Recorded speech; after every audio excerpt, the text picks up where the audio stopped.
Phontaine is a motivational speaker, and if you read her short bio, she basically is a survivor of bullying. She says from a very young age, and she had some other issues that come behind that. So when she speaks and shares with us today, she is going to be speaking from her actual own experience. It isn't going to be something somebody told her about. This is going to be about a life that she's lived.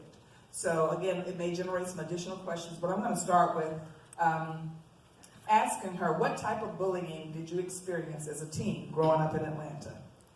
Oh, that's a good question. It was a lot.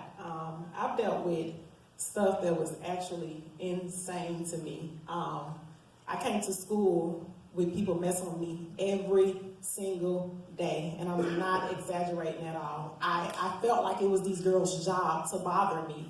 I particularly remember one incident where I was sitting in my literature class, and a girl, one of my bullies, was sitting right in the desk in front of me, and she turned around and punched me in my throat.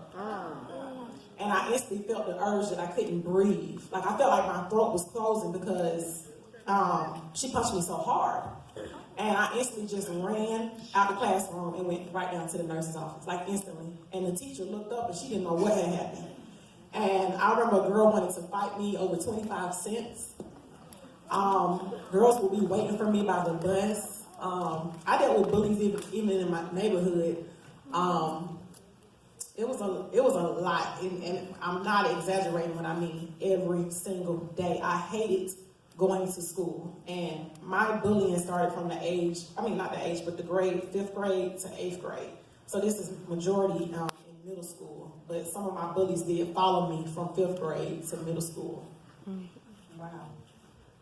What would you say helped you to overcome being bullied and no longer allowing it? Because you said it went over a certain period. So what helped you with that?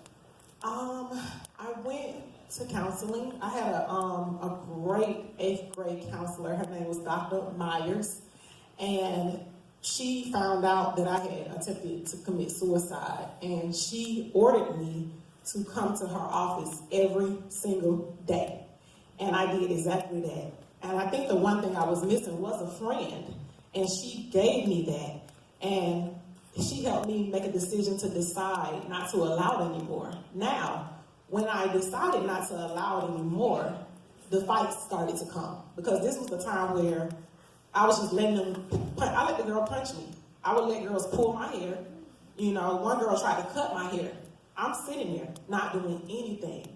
But when I made a decision and I decided that I'm beautiful, I'm somebody's daughter, so I want to take up for myself. The fight started to come because I started to hit back.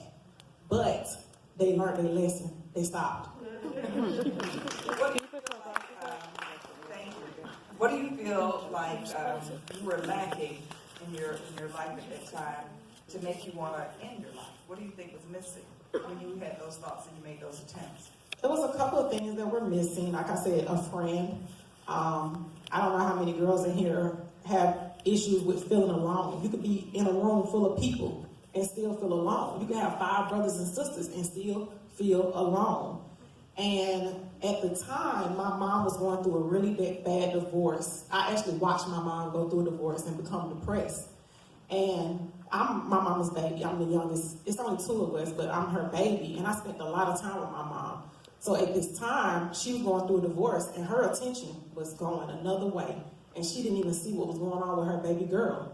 So I felt alone, and I felt like I didn't have anyone to talk to. So that's where the attempts came from. Thank you. I want to piggyback and start talking with Dr. Lyons about this.